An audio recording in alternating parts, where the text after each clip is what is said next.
What is up, and welcome back to another episode of Blood and Beer, the show where we talk blood sport and we drink beer sometimes. Today we're drinking an energy drink. It's Sunday, the day of our Lord. Come on. Recapping UFC Fight Night back at the Apex. Jared Cannonier beats down on Gregory Rodrigues. Hell of a comeback in this one. We'll get into that in just a second. This is the post-fight show, so we're going to recap the whole card and then look ahead at some other news stories around the MMA world, fight announcements, what have you.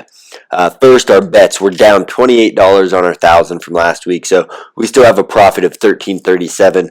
And Cody, he was up by 550, I think, this week. We'll have him on the show Wednesday when we make our picks for UFC Seattle. But yeah, this card, main event, was Jared Cannonier taking on Gregory Rodrigues, defending his number 7 ranking in this one, coming in off 2 straight pretty dominant losses to Nasruddin Imavov and Caio Borralho. Gregory Rodrigues looking to make his way into the top 10 here. And things looked messy at the beginning of this fight. Gregory Rodrigues was really catching Cannonier, knocked him down, knocked him around, just beating the shit out of him in round 1. His punches looked like they did a lot more damage. Round 2, he starts swinging at air a little bit. He's still landing the bigger shots, but Cannonier is getting some off. He gets his jab off. He's popping him in the face. Rodrigues is bleeding. And in this round, Cannonier is really working the leg kicks. He's nailing the low calf. He has like 22 leg kicks at this point at the end of round 2. Round 3 starts though, and Rodrigues, he looks good again. He's looking on fire. He's cracking Cannonier. Cannonier's landing a little bit, but nothing major. But at the end of the round, Cannonier cracks Rodrigues with, I don't know if it was an elbow or a hook, but after he cracks him, gets him to the ground and just starts thumping some ground and pound on my man. And the round ends with that ground and pound. And when Rodrigues got up, you could tell this dude was hurt. He was fucked up. My bet was not looking good at this point. Cannonier did what he needed to. He drug him into the deep waters. Going into round 4, championship rounds. 20 seconds in is all Cannonier needed. He threw like 4 or 5 right hooks to the body and the head, puts him down, and then follows up with just a little bit of ground and pound to get the round 4 TKO. As a 2-1 dog in this one. Turns 41 years old next week, so huge comeback, huge win for Jared Cannonier. And this is really this fight was a perfect story, perfect visualization for his career and how it's going right now. You know, he's been to the mountaintops, and now he's coming in on these 2 fight losses. He's down. The fight starts, and he's down. He's getting hurt. It's looking bad. And what's he have to do? It's the point in his career where if he takes another TKO or another bad loss, it's time to retire. So he has to just bite down and fight through it, and that's what the dude did. Fights through the pain, weathers the storm that Rodrigues threw at him, gets the TKO, gets him out of there. I'm sure he got a performance bonus for that comeback. His face was all jacked up. He might still want to consider retiring. If he does want to stick around, I mean, when you look like that, when you can still do it in the 4th round and probably the 5th too, he didn't look tired at all. When you can still do it like that, you can still take that damage, even though you don't need to. When you can do it, fight a Paulo Costa. Paulo Costa kind of sucks. Probably beat the shit out of Paulo Costa. Not aggressive at all. Just there for you to hit. Fun fight. So, that's what we have for the main event, though. Rodrigues back to being a prelim fighter, maybe opening a main card on a UFC Fight Night. Back to the Apex with you. This was your shot to get out of the Apex. If you won this main event, you would have been on pay-per-views. You would have been doing the damn thing. But it's back to the Apex locker with you, buddy. Then we also had in the co-main event, Youssef Zalal, he gets a unanimous decision win, 29-28 across the boards versus Calvin Kattar. He jabs, sticks, moves the whole first 2 rounds. Round 3, though, Kattar's coming at him. He's landing some big shots. He's swinging big, but Zalal's able to just stay on his bike, move. He kind of stalled, but is what it is. Did what he needed to. Kattar's a dangerous dude. It wasn't a super interesting fight, but we're probably going to see Zalal somewhere around that top 10 mark by Monday, because that's where Kattar was, and he just schooled Kattar for 2 of the 3 rounds. So good on him. That was a fun fight to watch. Well, not a fun fight. It was interesting because we've seen Zalal go out there and against lesser competition. He's not been afraid to trade. He gets hit a little bit and he keeps throwing. Kattar's a different guy. He's got nasty elbows. He was throwing them in this. Not landing a whole lot, but he was throwing them. They're dangerous. He gets knockouts with them. Look at the Jeremy Stevens fight. But This fight, Zalal is much more patient, much more defensively sound. Just does what he needs to win. He doesn't take risks. And, when you're getting your first chance at that top 10 after you're a guy that's already been cut by the UFC once, this is your second stint with the UFC, I get it. Not the most impressive performance, but I want to see where this guy goes. I want to see him against Arnold Allen, Yair Rodrigues, Brian Ortega. He's probably moving to 155. Who knows? But I'd like to see him against one of those guys that is kind of towards the end of their up-and-coming time with the Yairs and the Arnold Allens, who it just seems like the sport's kind of passing them by. They never really got that shot. I know Yair's had title shots, but they just seemed like intermediate fights, fights for Volkanovski to have in the meantime, or he was an interim title holder, but he won it off Josh Emmett. Someone that he can beat, but they're going to be tricky. They're going to be a tough test. That's who I want to see next for my boy, Yusuf Zalal. And then we had Edmund Shabazian. This one was quick. This one was neat. This one was awesome. He nukes Dennis Budka in round 1, cracks the jaw, just lays him out. He's a fun fighter. He's not good if you're experienced and you can weather his storm, but he's a tough test for up and comers because he hits hard as fuck. That first round's going to be intense. You got to fight Edmund Shabazian as a well-rounded fighter. You got to be able to wrestle him early, drain his gas tank. Once you wear on him, get those arms tired out, then you can strike with him, and it's curtains because the guy just fades and fades and fades every fight. Then we had, prior to that fight, Nazim Sadikov gets a TKO on Gabriel Bonfim. It was a doctor stoppage, super weird fight. Bonfim looked like he was doing the better work in the striking for round 1, I thought. But towards the end of the round, Nazim Sadikov, he lands a question mark kick right on the face of Gabriel Bonfim. And that question mark kick cracks his face or something. I'm not sure what happened. I mean, you can see him bleeding, but when the round ends, they go to the corners. The doctor comes in to look at it because I guess Bonfim said something about not being able to see. And then the doctor was asking him if you can see. And they say he was saying yes through a translator, but they still stopped it because he had already said he can't see. So Nazim Sadikov picks up the TKO regardless. Kind of an anticlimactic end because you hate to see it end between rounds. But when you see that question mark kick, it was beautiful. It was flush. It landed right on the cheekbone. They say he didn't break his face, but I bet it fucking thumped it. I bet it knocked his eyeballs loose and it gave him a concussion because it was hard as fuck. But regardless, Nazim Sadikov, I don't know what's next for the guy. He's fighting in a really stacked lightweight division, so he's probably 3 or 4 fights away from a ranked fighter still. Bonfim, I don't think this is a huge setback for him. It's good for Sadikov. It looks good on the record for Bonfim. They're going to look at it because he's a Bonfim brother. They're still going to let him fight. They're going to want him to fight because this was a weird stoppage. They're not going to cut him. What are you talking about? So, yeah, that's what's next for him. Who knows? I don't. Andre Petroski, though, my guy. This is my dude. I've always bet Petroski. Watching him on The Ultimate Fighter, I was like, man, this guy's cocky and he's not going to win the show. But when he gets to the UFC, because he just looked like he had the look for the UFC. He looks like he's on the juice. He's just, I'm sure he's not. He's just a well-built dude. He's big as fuck. He's, yeah. I knew the UFC was going to sign him. He had good wrestling, and I knew he was going to be a problem for everybody he fought. Not because he was a super good fighter, not because he's super athletic, not because he hits like a truck. He looks like he hits like a truck. He doesn't, though. What the dude does is he wrestles you, he grabs your neck and chokes you out. Except this time, he was going up against a guy in Rodolfo Vieira who does that better. A lot better. He's a 2-time world champion in jiu-jitsu, 7-time IBJJF champion. So, dude knows his stuff. He's got 4 head and arm triangle submissions in the UFC. He's a dog. So what's Petroski do out there? He goes out there and stuffs every single takedown from Rodolfo Vieira, gets the split decision, or gets the unanimous decision win, 29-28 across the board, thwarted every grappling advance, and outstruck him. His striking's not great, but it was better than Vieira's, did what he needed to do. It was a safe fight. He doesn't have to be the most exciting. I didn't ever expect this guy to be the most exciting fighter. And I don't even think he's the smartest fighter. I mean, he knocked himself out on Jacob Malkoon's hip, so he does make mistakes. But his fighting style is going to be so frustrating because he is strong. He can stuff takedowns if he needs to. He's strong. He can get the takedowns if he needs to. If you're not as strong as him, and if he's got good enough jiu-jitsu to where if he does have that discrepancy, he's going to take it to the ground. If you're a good striker, it's going to the ground. But if you're good on the ground, he's competent enough to fight you on the feet.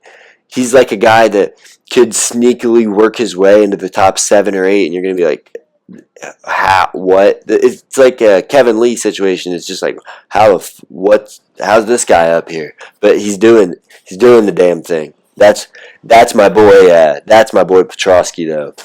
So what's next for him? He calls out Bo fucking Nickel. Where are you? On the mic, he wants him. He wants that smoke. He's been calling for that fight for a while as well. He was calling for this Rodolfo Vieira fight because he has always said he's the best submission artist in the UFC. Petrosky has. So now he wants Bo Nickel. And that's a hell of a matchup for Bo Nickel because Bo Nickel is a world-class wrestler. Petrosky's a pretty good wrestler. Not even on the same world as Bo Nickel. But he's got good wrestling defense. He's got better striking than Bo Nickel, I think. And he uses his skills better in the MMA game than Bo Nickel does. He has better MMA wrestling that we've seen so far than Bo Nickel. We haven't seen Bo Nickel really use his MMA wrestling to do anything spectacular. No crazy ground and pound, no Khabib style, lock up the legs and beat you up. These people are getting to the fence and kind of getting up on Bo Nickel. He's not been the guy that he's hyped to be so far, but he is a winner. He does do what he needs to do. Petrosky's a tough test, and I think the UFC doesn't think very highly of him. So I think this fight's going to happen. I think we're going to see Bo Nickel have to fight Andre Petrosky before he gets a top 15 guy, which is great because after we saw against Paul Craig, he's not ready. He doesn't have the confidence. He'd lose to Andre Petrosky. I think Petrosky has better jiu-jitsu. Petrosky has better striking. Probably about the same in strength. Not better wrestling. But as I said, he doesn't utilize it properly in the MMA game because he doesn't shoot takedowns with his strikes. He doesn't strike into takedowns. He's either shooting a naked takedown from the outside because he's used to wrestling, or he's not trying to take you down at all. So, with that being said, we'll move on. But Petrosky versus Bo Nickel, I fucking love it. I love it.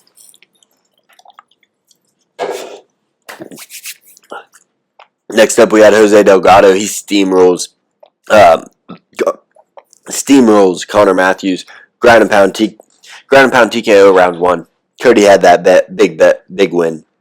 I don't know. I mean, he's fresh to the UFC. He's 9-1 now. I think 9 finishes, 9 fight winning streak as well. He needs 5 more wins before we're gonna really know what's next for this guy. Just keep floating around the bantamweight division. Do you, boo boo? You do you. I'm not sure what's next. He's exciting, and I'm not. It's just give him a couple more bums. Make him grind his teeth a little bit. Make sure he wins or has fights that he can win. But just give him some bums for a little while. He's a super exciting fighter. Gets nasty knockouts. So that being said, move on. I've been saying that being said with fucking everything today. Angela Hill though, she finally does it. Takes on Caitlin Souza. Good wrestling round 1. Shaky round 2. We'll get into this in a second because this is a split decision. And it's a split decision it was a controversial decision. Controversial in all the wrong ways. So round 2, Caitlin Souza's outstriking her, looking a lot better in round 2. I thought Caitlin Souza definitely won round 2. Round 3, it's super close. I mean, razor thin. You'd probably say Souza did more damage. Angela Hill had a lot more volume. So Souza didn't do so much more damage that it was enough to sway me that she definitely won the round. I thought it could have gone either way. So I thought this was going to be a split decision. I wanted Angie Hill to win, but I wasn't going to be mad either way. They finally give it to Angie Hill. She finally wins a split decision. She's lost like 6 split decisions in the UFC, whether she should have or not. She finally wins a split. And then later on, the judges' scorecards come out. And remember, I said round 1 Hill, round 2 Souza, round 3 razor close. The judges' scorecards are round 1 Hill, for the most part, on 2 of the cards. Round 2 Souza on 1 card. Round 2, Hill on 2 motherfucking cards. What? What are we doing? That is insane. That is it. That is absolute insanity. If you go back and watch that fight, to give her, and then all 3 judges gave Souza the 3rd round. So if they didn't fuck up that 2nd round, Souza should have rightfully won that fight. Now I think they fucked up that 3rd round too, which saves Hill, or saves Souza. But regardless, that's fucked. That was bad scoring. So what's next for Angie Hill? Keep doing fun fights, prelims. Just prelim it up. Keep going to the desk, doing your thing. You're good at the desk. You're a fun fighter. You're still improving. Take her wrestling. She's a wrestler now. She's got Muay Thai. She's fun.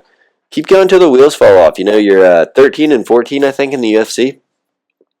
Keep pumping them out. I love it. And then Rafael Esteban gets a unanimous decision win over Jesus Aguilar. Dominant ground game in round 1 and 2. Aguilar, he rallies in round 3, starts striking, starts beating him up on the fences. Esteban's gassed. But Esteban does get the win in a comeback after a huge layoff. He took some time off because he had to get a tumor removed in his lymph nodes. So comes back with a big statement. Gasses out in round 3, but still hangs on to win. And then we had Gabriel Bonfim, the better of the 2 Bonfims. He took on the always dangerous Chaos Williams and gets a Darce choke in round 2. Puts him out cold. Nasty stuff. Elijah Smith, UFC legacy. His father Maurice fought in the UFC. He gets a unanimous decision win over Vince Morales. That fight was dangerous for Smith. Smith was outstriking Morales very well. He was the better wrestler. But Morales had nasty chokes. He was throwing up ninja chokes, throwing up Darce chokes, throwing up anacondas. And Elijah Smith did what he needed to, stayed out of him. At the end of the 3rd round, Vince Morales had a bulldog choke that if there was a couple more seconds left, he probably would have had him out. But Elijah Smith survives, gets a unanimous decision win, and stays undefeated.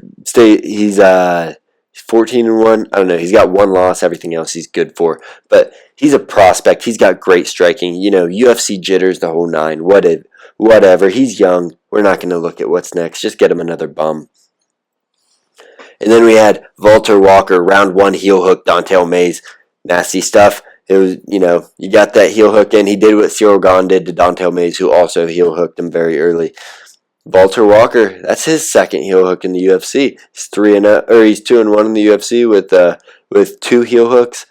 Dude's nasty. Dude's a problem. He might be better than I thought he did. I didn't think he was very good, but he did what he needed to. And I don't think Dontel Mays is anything to write your mom about or anything. You know what I'm saying? But regardless, you get a 1-minute submission. That's impressive. People are trained to defend themselves for more than a minute when they go out there. And then finally, Jacqueline Cavalcanti. She gets a unanimous decision win over Julia Avila. Pieces are up for 3 rounds. What do you know? So coming up this week, me and Cody are going back at it, head-to-head. UFC Seattle, Song versus Cejudo. I can't wait for that one. We're going to get you a pick 'em, throw 1,000 up again. And we'll also look at some other fights we have coming up. We have Jalen Turner announced for UFC 313 taking on Ignacio Bahamondes, 2 huge lightweights. That's going to be a fun fight. We have Conor McGregor hinting that Fedor Emelianenko might join BKFC at 48 years old. And he hasn't won a fight since 2021 against Tim Johnson. Hasn't fought since a loss in 2023 to Ryan Bader, his retirement fight. He's 48, but I kind of think BKFC favors a guy like Fedor, who even with slowed down hands are going to be so much faster than everybody else. I mean, now he doesn't have to worry about the takedown. He's like, are you kidding me? We're just throwing fists. That seems, if he's just throwing fists with MMA guys, I think he has some of the best MMA boxing in heavyweight. Rough times for Big Ben Rothwell coming if Fedor signs up, because he could just come in, work the body, get you out of there quick. He's so fast, even at his old age. So I don't hate that. Normally I'd hate that, but it doesn't seem like these BKFC guys are getting like hardcore CTE. It seems like gloves do more damage than people like to admit, but you look at boxing, and a lot of MMA fighters are punch drunk too, but especially boxing, people dying from their brain hemorrhaging. I love boxing. That's the sport I grew up on. That's the sport I did all growing up. I love it.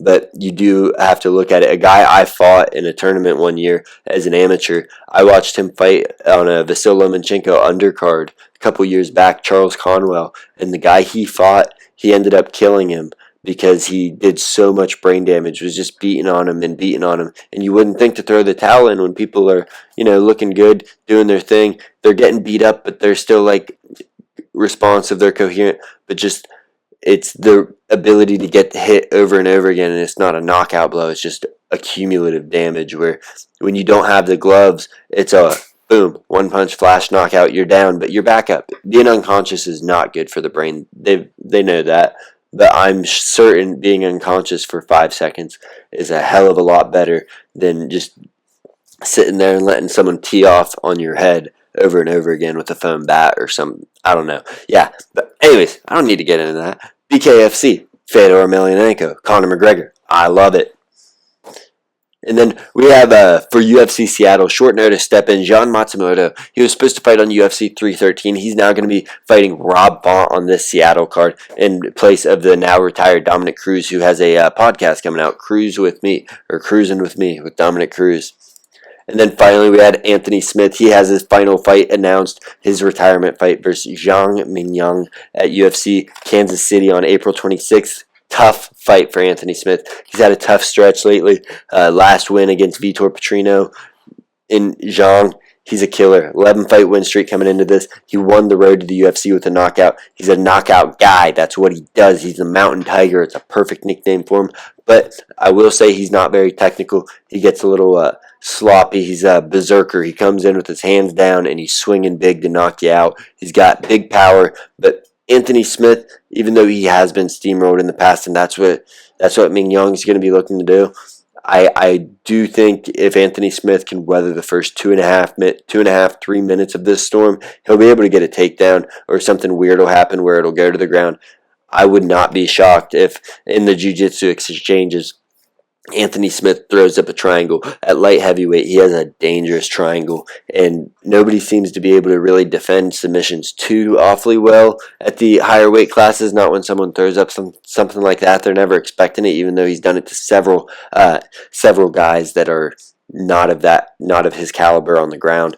I wouldn't be surprised by a guillotine either. I don't think he's going to get anything like a rear naked choke because I don't think he has the strength to get to that position, to get in that dominant position, hold the back and everything on Mingyang.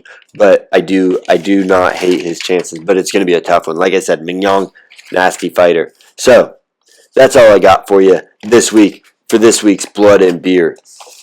Thank you for tuning in. Do not forget, like, comment, and subscribe. Let your friends know about it.